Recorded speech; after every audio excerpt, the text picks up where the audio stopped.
Chirs Broussard is in New York City. Of course he is, because that's where Anthony Davis is going to end up via the Coward Global Satellite Network. Chris, listen, if I was Zion and Nike, I'd like to see him in New York or a bigger market. I get it. It is what it is. David Griffin is a smart, capable GM and the world's luckiest GM. He's been in 5 lotteries. He's won 4. But let me just throw this at you.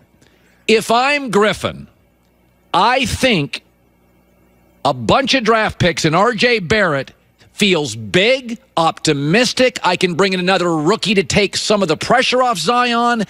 The Lakers giving me the 4th pick, always hurt Lonzo, always hurt Brandon Ingram. I'm sorry, Chris. That doesn't feel as optimistic and as assured as R.J. Barrett and Zion. This whole thing to me feels like the Knicks is now the trading partner for Anthony Davis. Does it not? Well, what it comes down to, Colin, is how does New Orleans feel about this draft from 4 down? We all know, and I've heard you talk about the scouts that you've talked to and executives around the league. Most do view it as a 3-player draft. And now there are some that like Cam Reddish as much as R.J. Barrett, or maybe a little bit more. If New Orleans is one of those groups that likes Reddish as much as Barrett, or somebody else at 4 as much as Barrett, then they might deal with the Lakers in that situation. But if they view it as a 3-player draft like most do, then the Knicks are certainly a team you may want to deal with. Because, number one, the Knicks are one of 2 teams that I know Anthony Davis would stay with long term. Okay. New York Knicks, Los Angeles Lakers. All right. Number 2, what better storyline? We know this league is about, in addition to great teams and talent, storylines. You got R.J. Barrett and Zion Williamson, the great roommates, the great friends, both coming from Duke. This would be like if you had brought Clyde Drexler and Hakeem Olajuwon together right away in the NBA. Yes. And so I agree with you. And look, Mitchell Robinson, I know a lot of people don't know him, very athletic, shot blocker, basically a 7-footer. He's a guy, if I'm New Orleans, I want thrown into that deal. He's a nice little rookie that could be a good role player in this league. Yeah, so And one more thing. Yeah. One more thing on this. They may go out and get a 3rd team involved.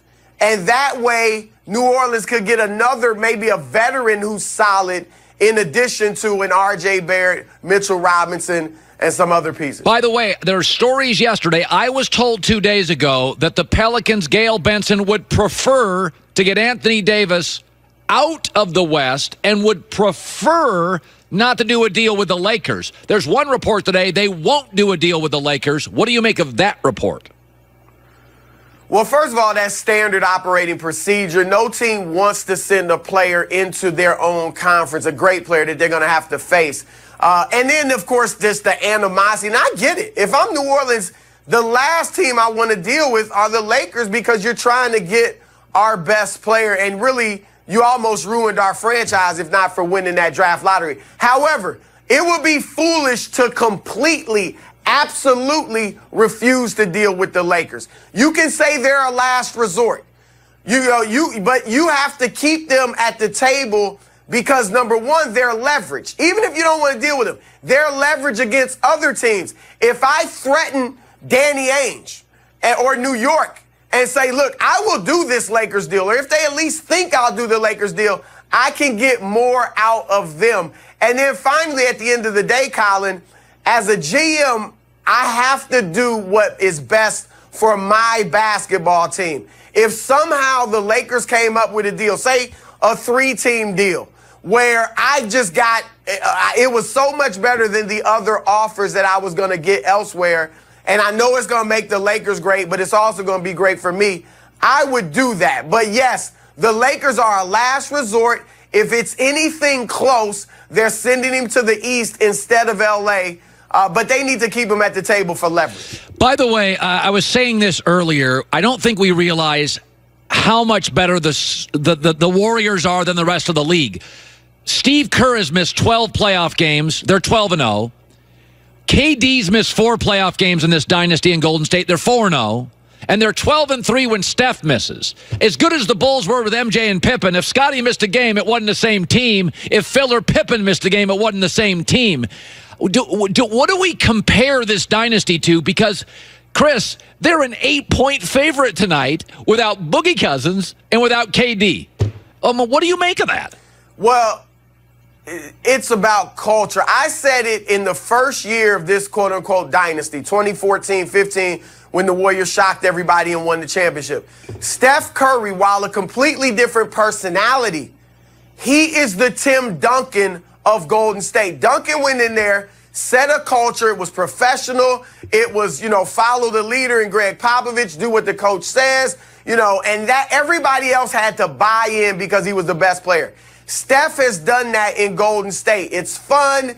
It's selfless. Him bringing along Durant, letting Durant become the best player and not having an issue with it. That's selfless. That's what this team's culture is. And everybody respects Steph because of his character. And so he set a great culture.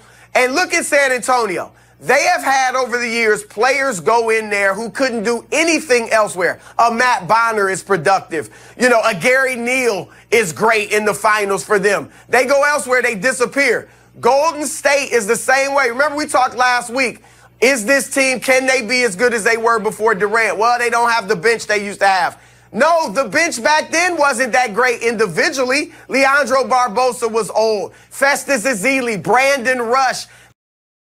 They left Golden State, didn't do anything. Even Mo Spates didn't do anything elsewhere. Now you've got plug in these guys to the culture, and all of a sudden Quinn Cook looks really good. Jonas Jerebko looks better than he ever did in Detroit. Kevin Looney, Damian Jones, they're productive.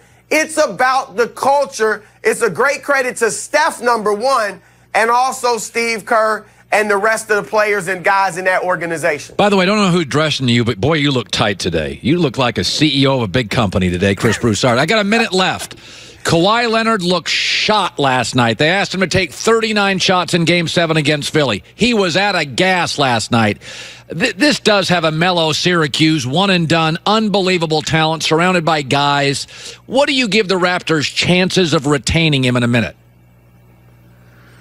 Well, that's a great point because a lot of people haven't pointed to, you're exactly right, he was fatigued. He's never used to playing 40 minutes. He's playing 40 minutes a night.